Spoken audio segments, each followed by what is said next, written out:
Hi, Tonya. We're back on a very chill weekend. We are back on a chill weekend, as noted by our chill clothes. The, the hairs. My Apple Watch dinged and I was like, oh, gotta put on mascara. So I did. I put on my best headband for you. It's That's what I very did. pretty. I love it. I Thank love you. it. Okay. We had a really juicy voice note exchange quite Hmm. recently about trading. And you pulled me back from offering somebody a trade, which was never going to be fair or equal because I was Hmm. like, oh, I could help this person. And I could use some of what she's offering too. And she would totally take this trade. And you were Hmm. like, no, no, no, no. You were like, that's not a good trade. And I was like, saved by the Biz Bestie. Thank God. And it was funny because after I sat with it for like another 24 hours or so, it really sunk in. And I was like, oh no, that is not a good. Hmm. And so then we started breaking down A, to trade or not to trade, but Right. also like what makes a good trade, because each of us has like certain kinds of trades happening at the same in our worlds right now. I have a pretty big one happening right now. And so we're gonna break it down. Yeah.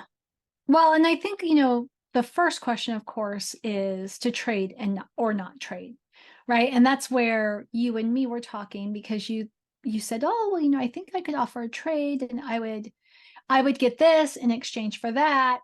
And as you were talking about it, because I think the answer to trade or not to trade is like, what makes me want to offer this trade or accept this trade? And as you were talking, I did not hear any excitement out of what you were going to get out of the deal. You were just like, well, I could help them do this and I could do this. And I know that like, they are so nice and they're so sweet and they work so hard. And I just know that I could help them go to the next level. And, it's okay for me to get this thing out of the deal. It's like, okay. And then you talked a little bit more.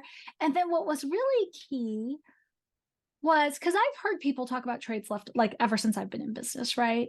And it wasn't like, oh, I could get this thing I really, really want, or I could get this thing that I actually can't afford, but this would be a great way for me to get it. It Right. was really like, well, that thing would be okay. I mean, like I wouldn't buy it, but I mean, I would do it for a trade. And it's like, well, if you wouldn't buy it, Why are you doing it?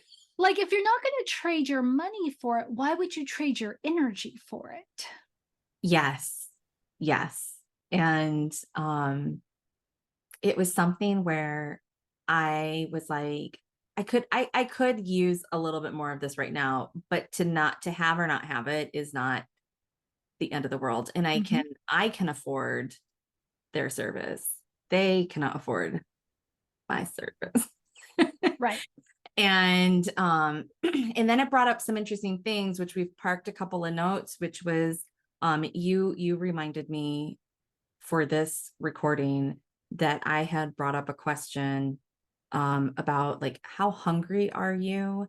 And because we're digesting this on a recording for our YouTube series, I really feel like one of those big markers is like we've noticed that an equal trade is not necessarily audience size. But I think that the hunger part, the marker of it is how much do you take initiative and pursue the thing?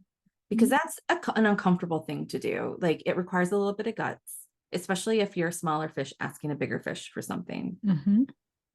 And for a bigger fish to offer a smaller fish something honestly doesn't feel very hard. It just doesn't No. feel very hard. And when we really like people and we feel for them, as you and I have talked about many times, we have lots of bleeding Mm-hmm. hearts for a lot of people. And that it's just not as hard to say, hey, you know what? But for somebody to step up and be like, I want to offer this that I can do for you in exchange for whatever, like, here's what I was thinking. but that wasn't this situation. Okay. So how hungry are you? Yeah. That's the question. That's For what, and I would add, it's how hungry are you and what are you hungry for? yeah. You know, we've talked about this wasn't so much a trade, but a collaboration that I had done. And the individual reached out to me because I love to do live video. Yeah. Love live video. And they knew I liked live. They weren't a big fan of it. So they had reached out to me to see if, we could do a weekly live together. Kind of like you and me do Biz Besties, although we don't, we're not weekly. And I said, okay, sure.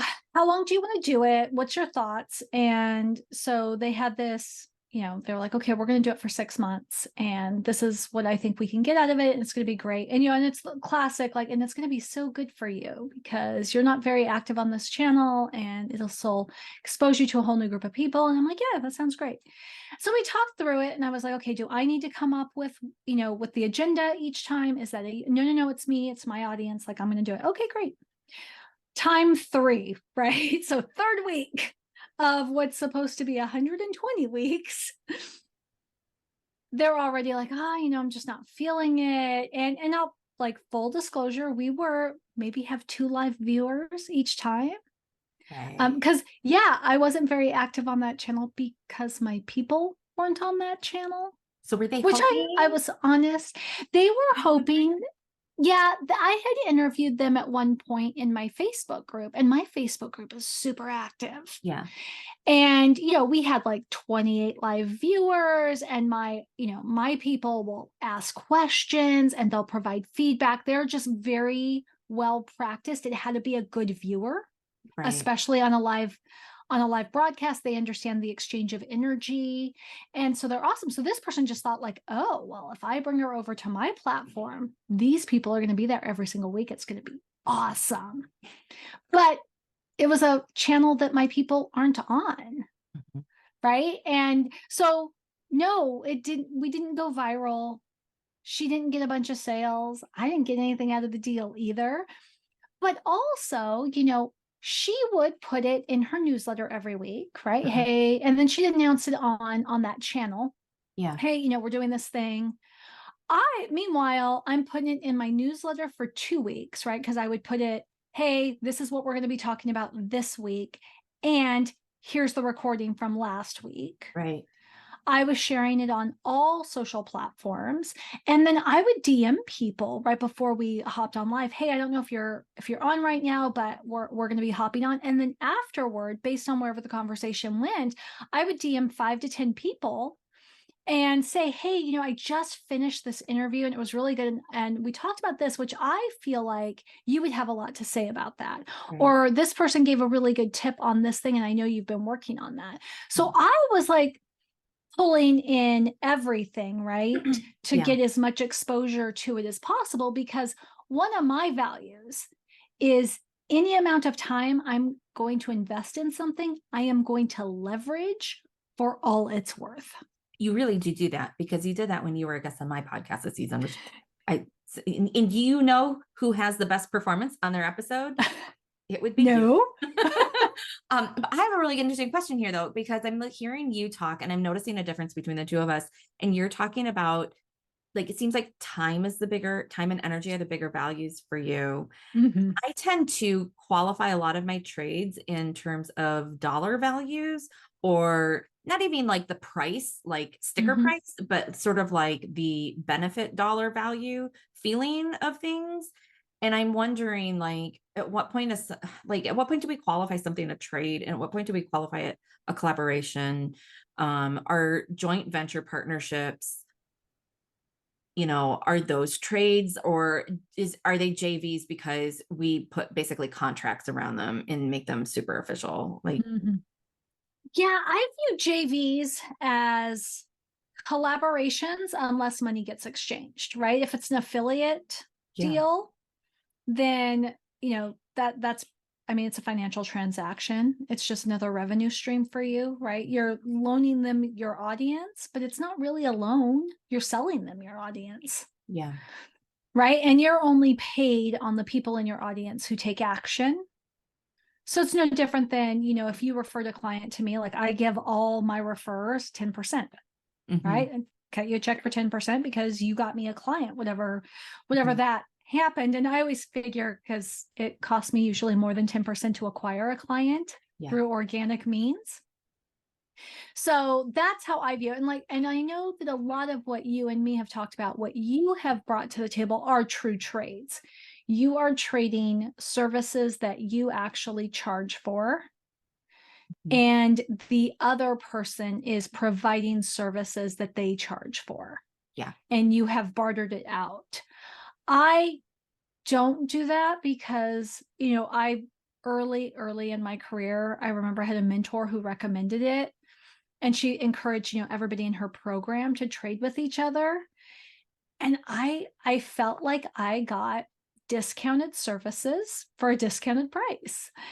Yeah. And for me, I mean, though I think for most outsiders, I'm pretty low key. I'm like pretty casual about things.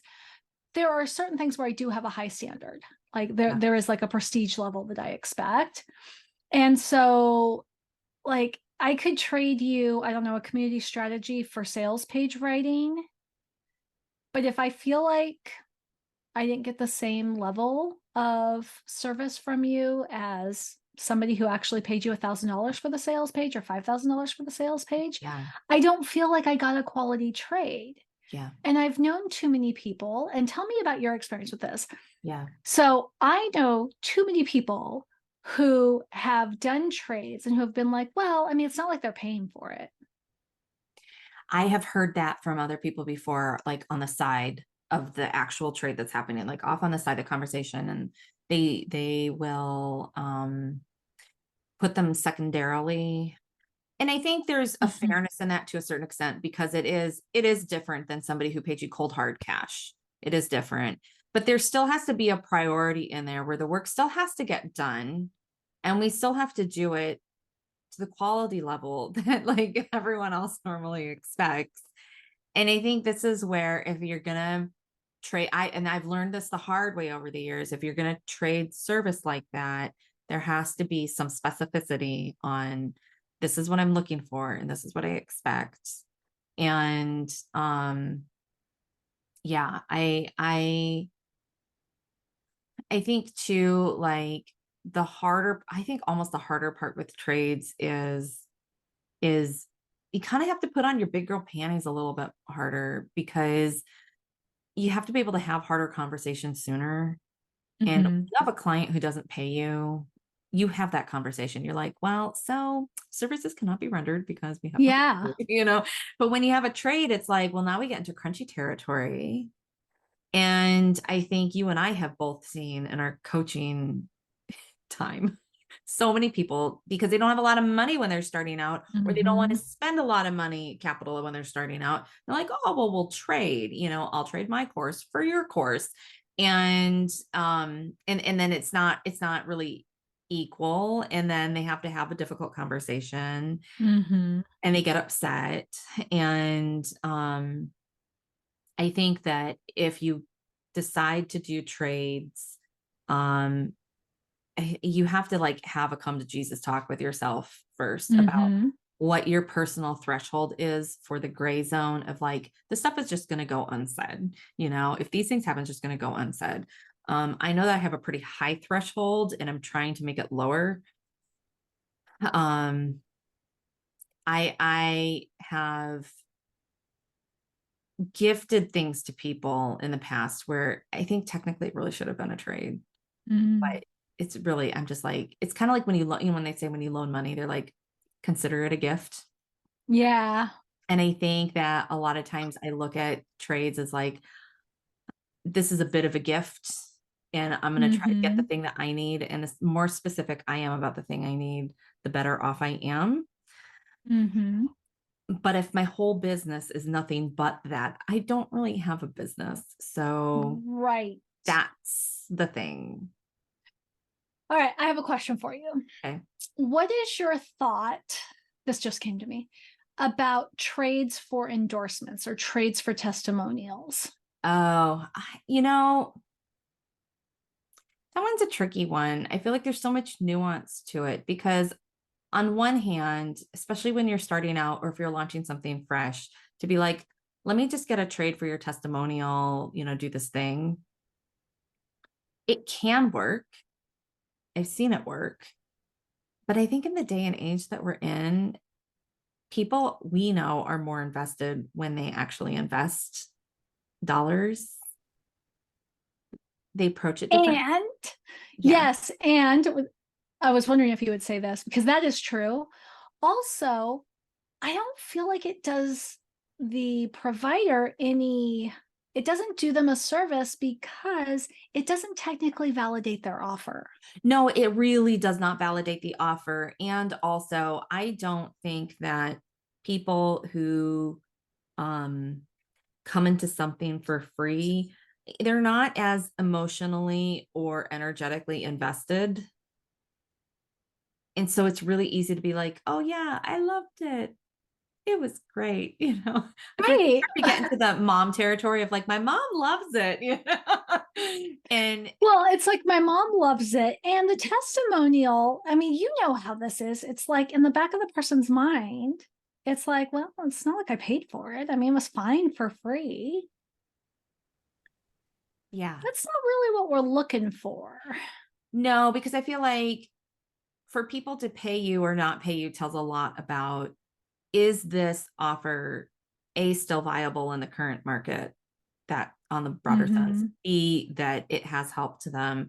And when somebody's in a paid container with you, if they're not getting something, they will ask for it. So if they're getting it for free, there's also kind of this thing where it's like, well, Tonya gifted it to me. Like, I don't want to overstep and I don't want to be super needy. Right.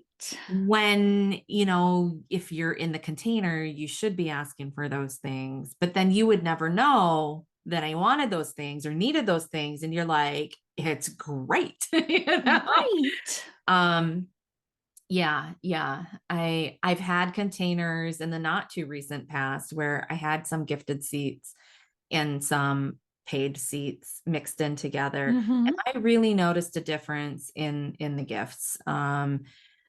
That was a real big growth moment for me in the past few years of like, how hungry are you? When we want things, we make them happen. And lo and behold, these people who were like, cry on me rivers, turned Mm-hmm. out they invested in all kinds of stuff in all kinds of places, And I was like, oh, that's interesting. That's interesting. Well, and I mean, you and me worked for a large digital marketing company that did what I think is a pretty common tactic, right? Where they Yeah. would run a challenge, right, to feed into a launch. Yep. And the grand prize for the challenge was free enrollment into the product, into Oh, the yeah. offer. Yeah. So, we did how many launches together for them? 10, 11? At least it felt like a million. Of all of those times, there was only one individual who Yes. won Who that actually did prize, it. who did the thing. And I mean, they like rocked it, by the way. They were Yes. like the A plus plus student. Yeah. But I remember when they won, one of our colleagues who was like, well, there's somebody we're never going to hear from again Yeah. because every winner, like, and Because they, that's they the had a expected behavior. spreadsheet. Yeah, Mm-hmm. they had a spreadsheet of every winner. And they were like, yeah, I'm just going to add their name. But all of these, none of, talk about like half of the winners in the past never even unlocked the first module. Yeah. The others never made it past module 3. And this winner did everything and then some. Yeah. Yeah. It's so interesting. I'm thinking back to like my baby business days, and I was in this community, but way back in the day. This was like Mm-hmm. 2015, 2016, and business communities were not like a super huge thing. They totally existed, but they weren't a huge Right. thing. And in the first year, I paid for my membership in the community. And then Mm-hmm. my second year was coming due. And the provider, she was an affiliate for Marie Forleo B School. And I could have bought B School through any other link, but I bought it through Okay. hers. So Mm-hmm. she got a big commission payout. because of me. And Mm-hmm. they did a private promo unbeknownst to me that whoever in the community bought B School through them, they were going to randomly select one of them to have another year in the membership because the year was about to roll over and Yeah. everybody was on the same time frame. So it started at the beginning of the calendar year and you went to the end of the calendar year. And I won the year.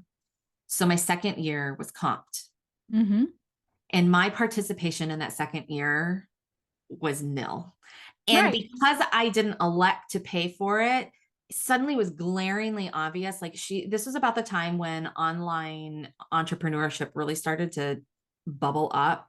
And the change in the type of person who came into the community between the first year I was in it, and then the next year I was in it was so drastic. It was like all the MLMs started hopping in there, and it Mm-hmm. was a lot of like, look how pretty I am today. Everybody come to my thing, you know. So like lots of sham wow selling, as I like to say. Like I was sham wows everywhere, you know, and it was like, and I love it when you talk about the sham wow. such a good example of like, do you want to buy it? Do you want to buy it? You know, and I just remember being like, I didn't sign up for that. That's not what I wanted. And I think the year after there was like one more year of membership, and a lot of the OG people just like left, and then Mm-hmm. the whole thing folded and she shut down the program. And by that point, there were so many other mastermind programs popping up everywhere. But it was such an interesting thing, you know? Yeah. Well, and I think, what you observed in yourself is what I see happen all of the time. Without skin in the game, it's really hard to stay intrinsically motivated when whatever the thing is gets difficult or uncomfortable. Yes, yes. And I know that money is a fraught topic. But there is a reason, like it is a source of energy. It is a piece of our motivation. It's a big commitment thing, you know. The value of money is definitely there for all of us. And Mhm. we know when we have money in our bank account and when we do not. And so Right. to give someone your money, whether it's a product or a service, you know, it it already changes the way that you Mhm. approach that. Um, I wonder how many people get gifted things in the business community and these things are just going like wholly unused, Mhm. or underutilized. Yeah, I have an example of that I could share. Let's see if I have the data up. I may not.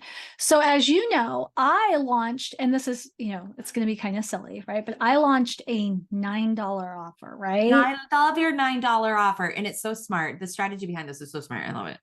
Okay, so we'll just be very brief about this. So it's a $9 offer. And the idea was I was trying to grow my audience. And so what I did is I offered this $9 offer for free. Obviously, did not cost me a whole ton of money to make, Yeah. but offered it for free to anybody who subscribed to my newsletter by November 30th. So they actually had 2 full months to take advantage of this. So all of my current subscribers were able to take advantage of it. And then in every email I sent, every newsletter I sent during this promotion time, I would put a little PS at the bottom. Hey, if you know somebody else who needs this, this is what you can have them do. People raved about it. People loved it. I had 83 people sign up. Now I have like just over 500 email subscribers. Yeah. Now I grew about 100 email subscribers in that time. Not all came through that offer, right? But 83 people signed up, which was pretty Good stinking number. exciting. Uh-huh. Ask me how many have even started it.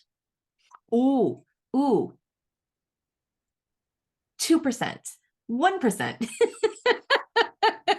Does it have to be a So number or can it be a percentage? it can be a percentage, 10%. 8 people have opened it. Of those 8 people who have opened it, it's split down the middle. Half of them have gotten halfway through, and half of them have gotten all the way through. Everybody else is 0% all the way. Wow. Do you No, think that that's yeah, a function? Do you think it's that's like a function of $9. it being free, or do you think it's a function of course collecting? Well, I think it's a function of both. And okay. Well, like if we're gonna do the data thing, I've got some more data that I could do here. Let's see, where is it? Because This now is I'm funny. We super did not curious. plan to do this. I Because should have had this open. because with low Okay. price offers, especially under $100, I see people course collect routinely. Mm-hmm. And And you're then, right. and then it sits there, or then they forget their login and they don't know. And if they can't remember the login, they don't go back, which is why I always make my systems people do their membership inventory. And we go through Mm-hmm. everything down to the free stuff. And like, we look for, do you already have access to the answers that you need? Yes. And I do think that that is true. Totally. Right. I do think that there is a fair amount of course collecting just among everybody all the time, right? Yeah. I also think that in addition to course collecting, I think that there is this just belief of if you can do it anytime, you'll do it no time. I mean, Yeah. nobody believes that, right? But that's what they end up acting on. Mm-hmm. So I did a survey like right before it ended, and 13 people responded. So, of the people who did not take advantage of the offer, most of them said they meant to do it, but they didn't get around to it. And what was interesting was, there was a fair amount who said, "Well, if it's free, it can't be any good." Yeah. And I was like, "Huh." And then the people who did take the offer, I asked, right? So I was like, okay. So, and the choices I gave them was, okay, did you take it because you were curious? Did you take it because it was the perfect offer at the perfect time? Did you take it because it was free, so why not? Or did you take it because you've had a positive experience with me in the past? And 50-50 split between curious and it was the perfect offer at the right time. Interesting. So fascinating, right? Because it's fascinating to me that the people who took it, granted, I don't have a great sample size in terms of the survey, but I really did think most of them would just say, well, I just took it because it was free, because that would explain the zero completion rate. I think it's the honesty thing. Okay, I'm gonna amend my earlier answer about how hungry are you. I think it's how brutally honest can you get about yourself and with somebody else comfortably? Because if you're in an actual trade with somebody, the two of you are talking in a way that is on inherently different than when Mm-hmm. somebody pays for something and the person provides the service because they got Mm-hmm. it. So if it's, the two of you trading your thing, then you have to be able to talk. And so part of this video that we're making came up because you had asked me about a trade that's currently going on in my world. And I'll just say it's with Ashlyn. She's running a retreat in the spring. She wants me Yes. to do the retreat with her and all the things, right? So I'm going to speak on her stage, the whole 9 yards. And she knew she needed help with it. She knew I had a certain amount of experience and knowledge and that my coaching style worked for her. But she Mm-hmm. runs a service marketing agency where she knew she could help me with things she knows I need to take off my plate. And I wasn't able to do it earlier this year, and she knew it. And so she, first of all, took the initiative and asked me for it. And then she kind of laid it out.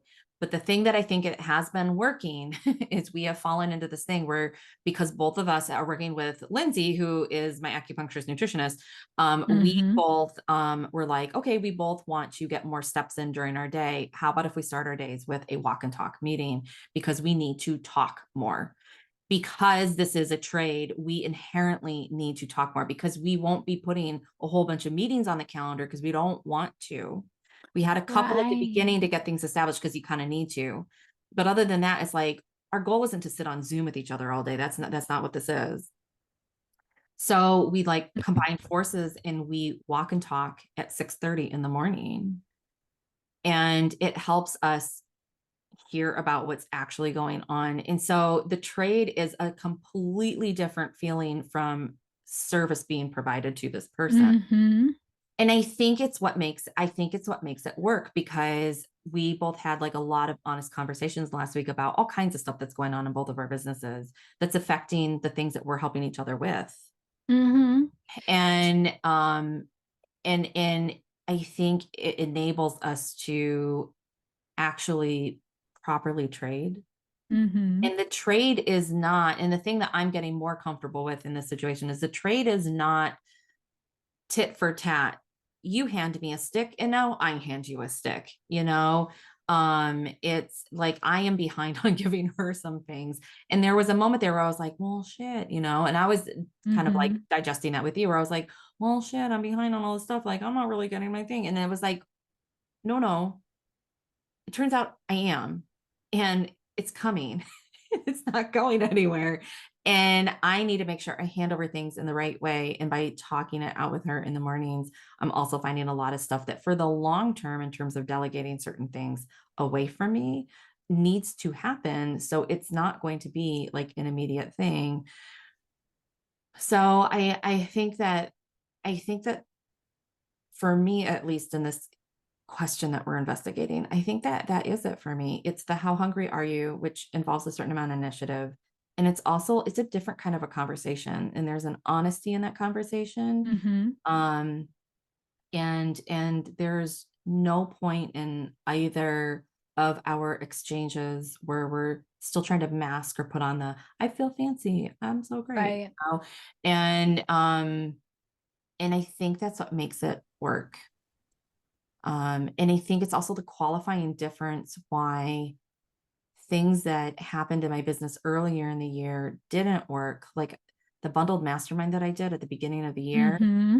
that collab, you know, worked well with certain people who I'm used to collaborating with, who are like this, where it's just sort of open and honest and like, Mm-hmm.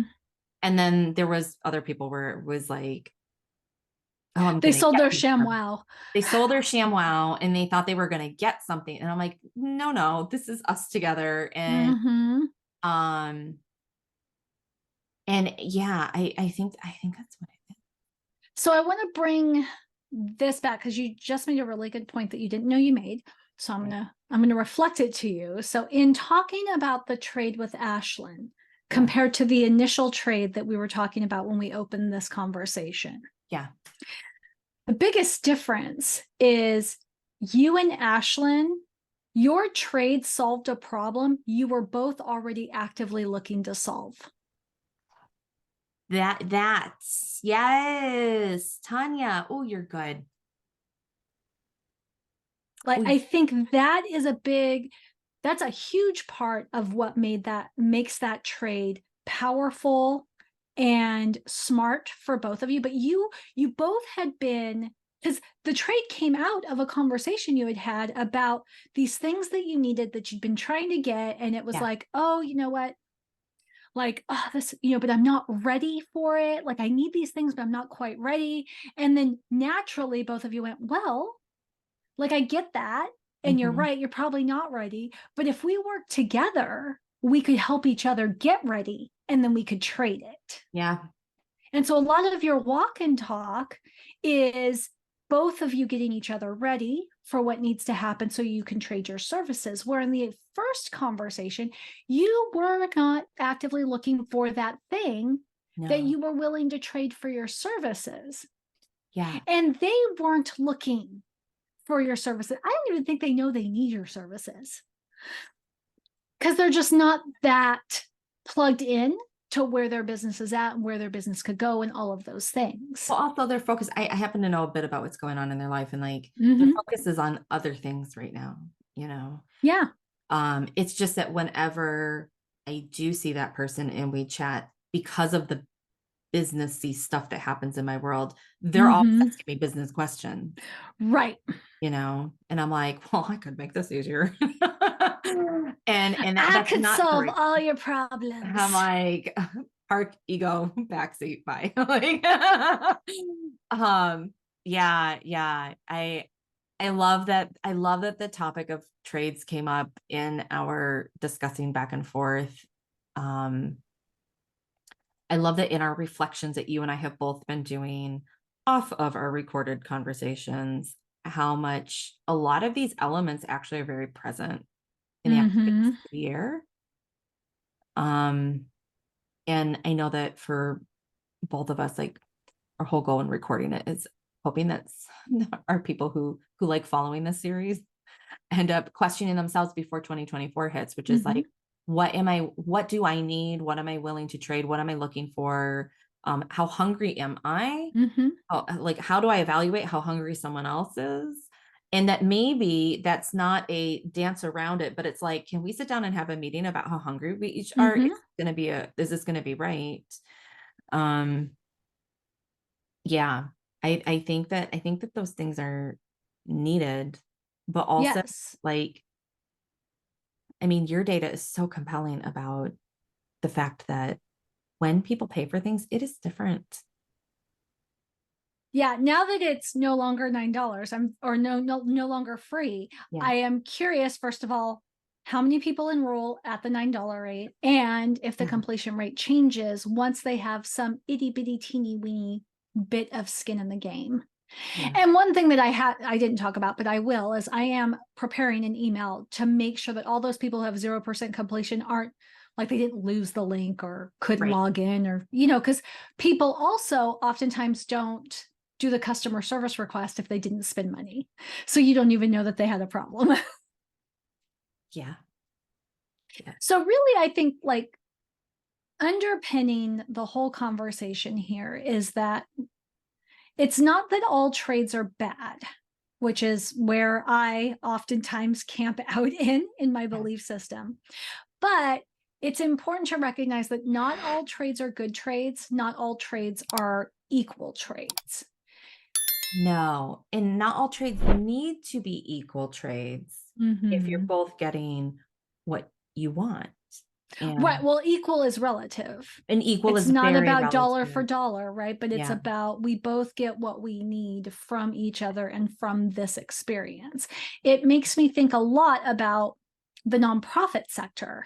I went to a conference this summer for a nonprofit that I work with, and they were talking about grant funding. The room is overfilled, Mary, because, yeah, nonprofits and grant funding. yeah. And the person who was teaching said, okay, for number one rule that I want everybody to repeat after me: not all money is good money. Not Yes. all money is worth seeking. And then they talked about how, don't get enamored by the fact that, like, oh, I qualify for this grant, it's free money. Look Mhm. and see, like, how much time and effort is it going to take to apply for it? Yeah, And what are they going to ask you to do on the back end? yeah. And is that all worth it? And I was on TikTok the other day, and there is a whole TikTok thing about nonprofit math. And it talks I've about, seen that one. I've seen that yeah, one. right? Like bending over backwards for the $10,000 grant that costs $50,000 to Yeah. fulfill. Oh my God. I think you bring up something that's so fantastic, which is everything has a price. I always say there's always an additional price to the thing that somebody has paid you for. Like you have the clients. We all know some clients cost more and some clients cost what it actually costs. And some clients are like, you get way high Some ROI. clients, you're like, why didn't I pay them? Like, I should have Yes. paid them. I love Yes. this so much. I feel like I should write them a check. Yes. And I feel like trades are the same thing. It's just that the thing that is exchanging is not the dollar figure, but there's still cost associated with it. And I think if we can look at everything, whether there's cash being exchanged or whether there is time and energy Mm-hmm. and emotions being exchanged, there's extra cost around all those things. And the best, like non-monetary exchanges. So instead of calling it a trade, the non-monetary exchanges, the best ones are the ones that are at that equal line or lower. They're not the ones that are higher. And the ones I think too many people and too many of us have gone through the experience of doing the ones that are higher. And so then we're like, oh God, that's really exhausting. But I would argue that we take clients who are like that too. And we're like, that money was not worth it. Mm-hmm. It was not Well, worth you it. know what you're talking about. You're actually talking about profit. Um, I can't take credit for this. Somebody else brought this up to me not too long ago. But talking about, there's actually 3 types of profit. We're all used to talking about financial profit. Yeah. But there is time profit and there's energy profit. Yeah. And sometimes all the money in the world is not worth the high cost of energy or of time that fulfilling on the agreement will take. Yeah. And so when you talk about, there's the client that's like takes this much to fulfill and the client that takes that much to fulfill, that's really that time and energy gap. Yeah. Yeah. Okay. This was good. This is really good. I really like this. All right. I do. I hope this helps folks.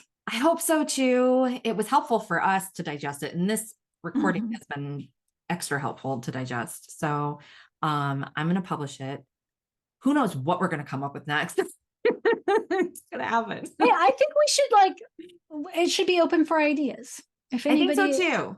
I think when I share this with my community, I'll ask them if there's anything they want us to talk about in the future. See what they say. Anybody can drop a comment and Yeah, start collecting ideas. Be good. All right, I honey. love it. Thanks for having me. All right, I'll see you later. See ya.